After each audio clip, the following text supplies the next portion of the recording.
It's 1976.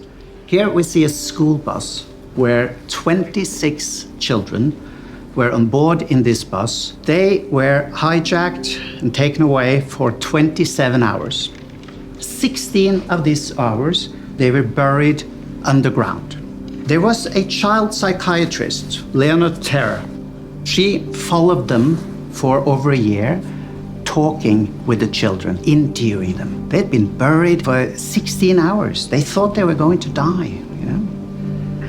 These experiences were making huge impact on the children, and she wrote this book, Too Scared to Cry. In one of the sentences in the book, Leonard Terra says that life is not long enough for these children for this to go over by itself. Because this was the leading theory at this time. It will pass away by time. Time will heal it. When she wrote this book in 1981, this was the first book in child psychiatry that was describing children's reactions to traumatic stress. So the field we are talking about now is relatively new. The whole point of the program we're talking about is to help the children to turn the alarm switch off when there is no danger. If they don't, they will fall out of school.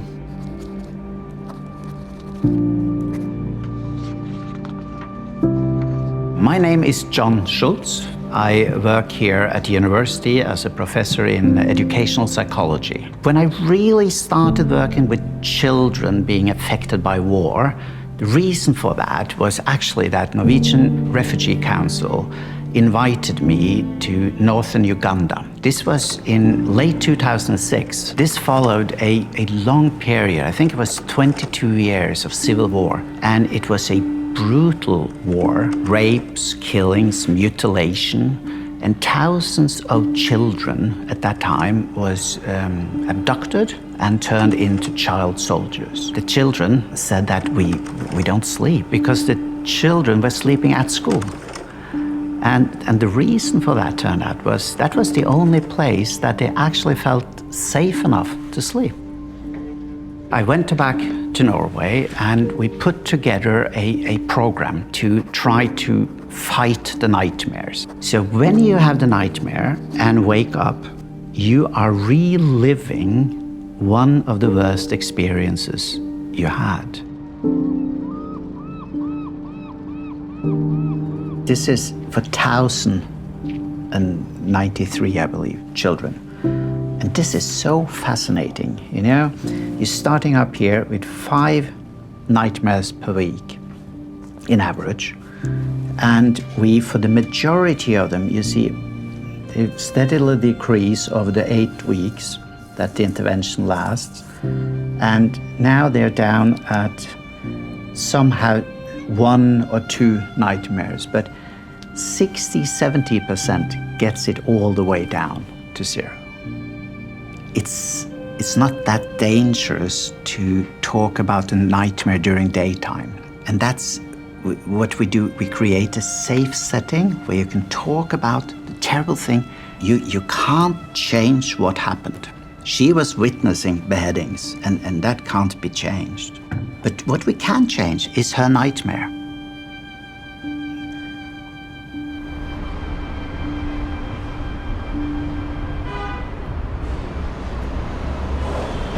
Hi, Mishra. Hi, John. How are you? So nice seeing you. Welcome to our Bish Hamoud Education Center. Thank you. Very glad to see you. بنشوف مين أكتر وقت بنحط إيدينا قدام حتى نعمل توازن. أنا خسرت، أوكي. مين أكتر وقت. And in this cycle, mostly we have Syrian refugees. Right. And then you have integrated the Better Learning program into the daily teaching, right? Yes. Yes.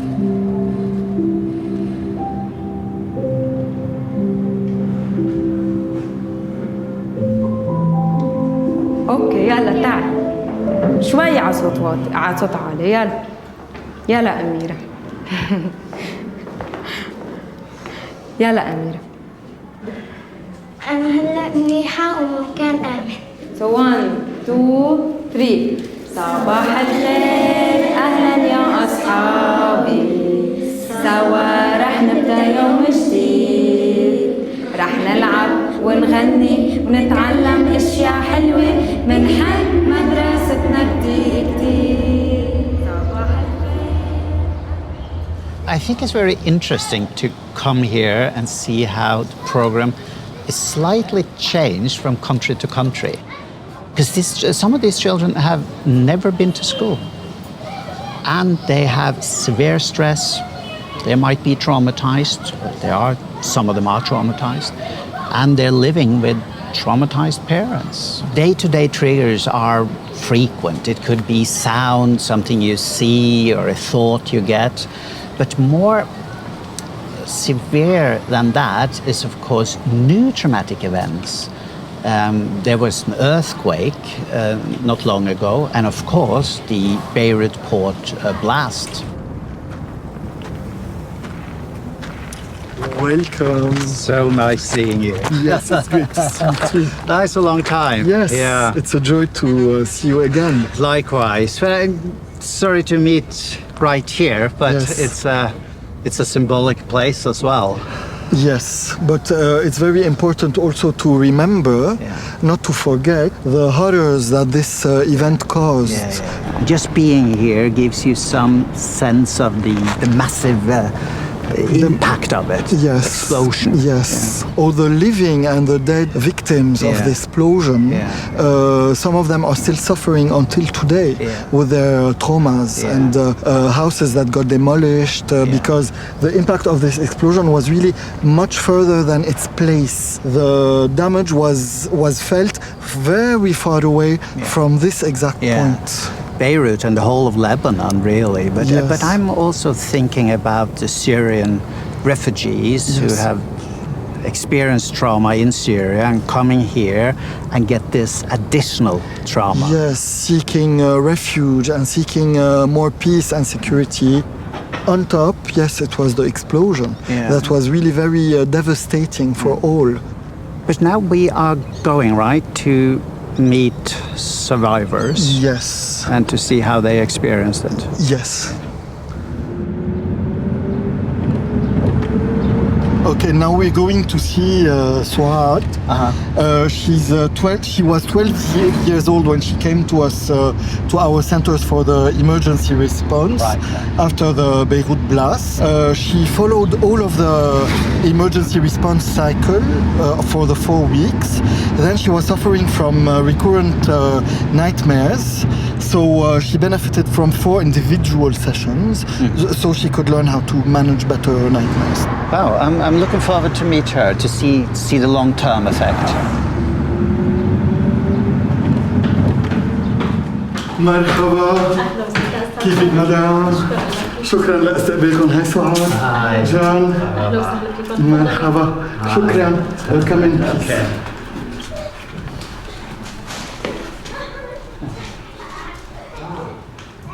No, it was a terrible situation you were in Syria. When did you manage to flee? 2016. الطريق كان كتير طويل. كتير تعذبنا بالطريق. أنا ضاعت كمان كذا مرة. But then you came here and the nightmares continued. إيه. وبوقتها اشتغلنا سعاد على كابوسين إذا بتتذكري. وشو كنا نعمل بالكوابيس؟ نحلم بالمكان الآمن. وكنا نحولهم. So this is the nightmare. First of all, I ask you, is it okay that we can ask you a little about your uncle? كان في دوار اسمه دوار النعيم. فنحن كنا ماشيين بالسيارة فصار الشوفير وقفت حتى يشوف هو بعد. شفته لعمي فصرت ابكي وصرخ. هلا انا وعمي كنا كتير مع بعض وكنا نروح ونيجي كتير مع بعض. هيدا داعش ضاربينه كتير. رغم ضاربينه كتير قواصهم. فكانوا كل ما يقتلوا واحد هونيك بيحطوا راسه هيك إذا قطعوا بيحطوه هيك في سياخ بيعلقوه. بس أهلي رجعوني على البيت صرت بعد أبكي وأصرخ. كنت ما بدي أنام الليل كتير بسبب إني أحلم فيه العمى. ما بعرف صراحة لأنه ما بعرف ليش بالضبط قتلوه. And this became your nightmare. You started to dream about this. وأنا حاولت إني مع الأستاذ شادي حاولت إنه نحاول نغير الحلم. حولنا الحلم لهيدا. كنا قاعدين كلياتنا قاعدين عم ناكل بالبيت. فكانت بابا ماما وأخي أيمن وأنا وممدوح أخي كمان وفاطمة. هون يمكن لما حولنا الحلم إنه كان عمي قاعد معنا كلياتنا. هو صح مش حقيقة بس حسيت إنه شوي أحسن.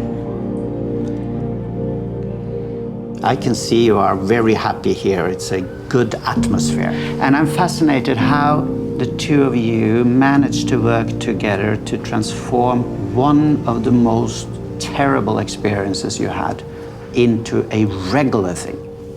Because you came to the center directly after the Beirut port blast. Yeah. Right. Where were you when the blast happened? بالبيت. أنا شفت دخنة من فوق فكنا كلها فاطمة برا أمي جوا بالمطبخ وأبي هون. بعدين قلت لها أمي تعي شوفي الدخنة. لما شافتها أبي طلع لما أمي قالت لنا فوت لجوا انفجر هيك شيء قوي.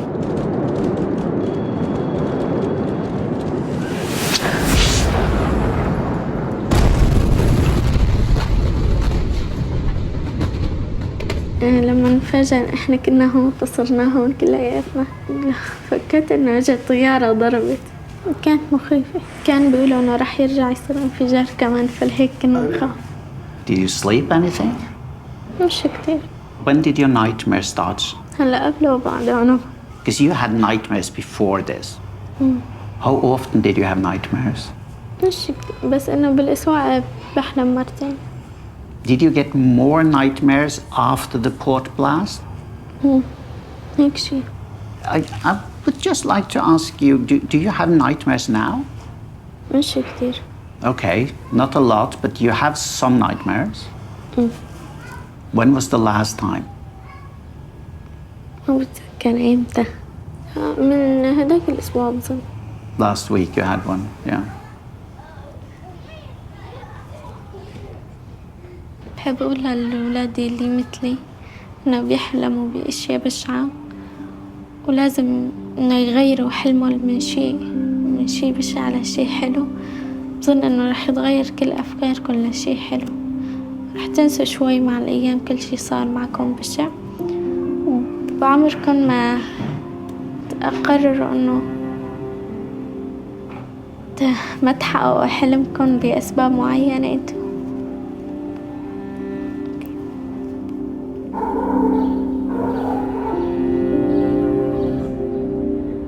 What we are doing, what we're trying to do, well, we're working directly with the nightmares, but getting rid of the nightmares doesn't solve everything.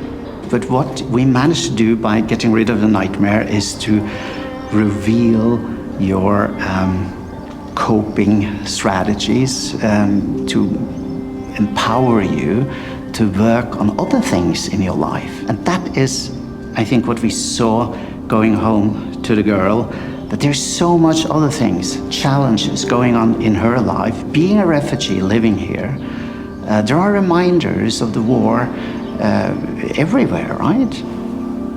This is a trip and I am getting exposed. And I need to leave some of this behind here. I have to leave it here. But I also need to bring some of it back home, right? And I need to combine these two roles, being the professional researcher and being me. But I will go back. I will go back to the snowy mountains of Tromsø and work on integrating these two roles.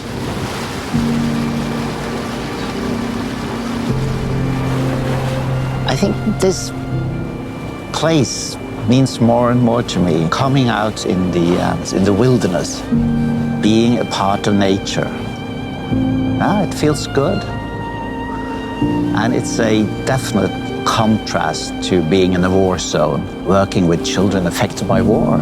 I do acknowledge and I do appreciate the vast numbers of people that we actually managed to change their lives. I do acknowledge that.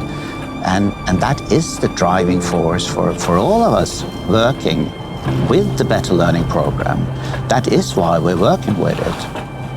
But again, what might look like being humble is more, I think, protecting yourself from the trauma. And if you dive into that, it's so overwhelming in a way. Many stories that sticks with me, but I think there are many stories from the beginning when I started out in northern Uganda interviewing former child soldiers. They were so brutal and so inhumane what they had experienced. But the challenge is that they keep repeating. When you go to another conflict zone, well, it's not the same story, but it's the same feelings they have, right? So I don't think for me, it's not about the story anymore. It's more about the feeling they have of loss, the feeling of being traumatized due to war. But I also think when I've been doing this for quite a few years, being in conflict zones, I really now feel the need to take better care of myself. It's not an option, it's a need.